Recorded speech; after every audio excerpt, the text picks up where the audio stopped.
ॾिसजे थो त घर घर में झेड़ा आहिनि।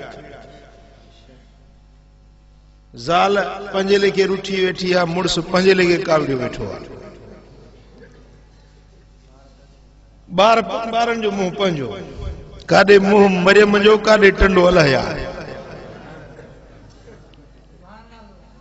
घर घर जे अंदर फितने फसाद जी बाहि भड़की रही है।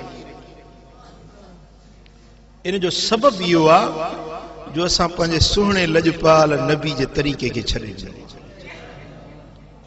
बहराड़ी वारनि खे उन्हनि जो रहण सहण आहे जानवरनि सां, त उहा जानवरनि वारी ज़िंदगी आहे। ऐं शहरी ज़िंदगी में शहरनि जा माण्हू टीवी ऐं VCR ॾिसण वारा उहे मुतासिर आहिनि मग़रिब खां, अंग्रेज़नि जे तौर तरीक़े खां उहे मुतासिर आहिनि। उहे पंहिंजी ज़िंदगी खे आइडियल सम्झनि था त अंग्रेज़नि जे तरीक़े में असांजी कामयाबी आहे। ऐं बहराड़ी जो माण्हू जानवरनि जी ज़िंदगी गुज़ारे रहियो आहे। को हया नाहे, को अदब नाहे, को ज़िंदगी गुज़ारण जो तरीक़ो ऐं सलीक़ो नाहे।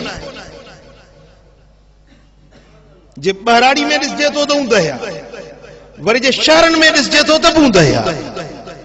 मग़रिब जी उहा रोशनी जे नाले ते चवंदासीं अंग्रेज़नि वारो तरीक़ो ज़िंदगी गुज़ारण जो ॾाढो भलो आहे। पढ़ियो लिखियो माण्हू ईअं सोचे थो, पर उहे अंग्रेज़ ख़ुदि पंहिंजी ज़िंदगी मां हींअर बेज़ार आहिनि। उहे चाहिनि था त असां मिठे मोहम्मद जे तरीक़े ते। हिकिड़ो मिसाल तव्हांखे ॿुधायां। पेरिस जे शहर में हिकिड़ो माण्हू कंहिं गोरे सां मिलण जे लाइ वियो। मिली जेॾी महिल मोटियो त उन घर धणी जे दरवाज़े जी जेका ॾाकण हुई उन ते हिकिड़ी नौजवान छोकिरी रोए वेठी। पुछा कंहिंसां, अमा अदी छो थी रोई? चई इहो जंहिंसां मिली आयो हुई इहो मुंहिंजो पीउ आहे।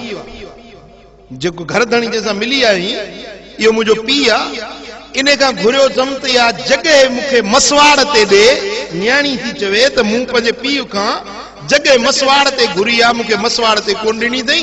चए थो त मूंखे फलाणो माण्हू वधीक 5 रुपया ॾिए थो, तंहिंजे करे मां उनखे ॾिनुसि। मग़रिब जी ज़िंदगी आहे। ॻाल्हि सम्झ में आयव? ॿियो वाक़ियो आहे अमेरिका जी। हिकिड़ी औरत बीठी हुजे, हिकिड़ो पीर मर्द कोड़ो माण्हू उनखे धिका ॾेई पंहिंजे दरवाज़े तूं कढे पई। माण्हुनि पुछो त माई केरु आहे, कंहिंखे धिका ॾिनी? जो पीउ आहे मुंहिंजो। चई पीउ खे धिका ॾेई घर मां थी कढी? चई ॻाल्हि इहा आहे त 2 साल अॻु में मूंखे पैसनि जी ज़रूरत पई, इन पीउ वटि वियसि त मूंखे उधारा पैसा ॾे। चई उधारा न ॾींदुसि, व्याज ते वठी त ॾिए।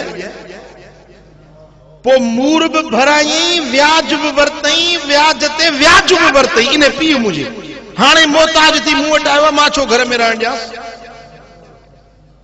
मग़रिब जी ज़िंदगी आहे जंहिंखे अॼु जा असांजा पढ़िया लिखिया माण्हू चवंदा अंग्रेज़नि जी तक़लीद कयूं। दोस्ताने मोहतरम, इन अंग्रेज़नि जी ज़िंदगी में ज़िल्लत ई रुसवाई आहे। अगर इज्जत आहे त दिलबर मोहम्मद करीम जे तरीक़े। पर हे काश जी इहा ॻाल्हि असांखे सम्झ में अची वञे। हे काश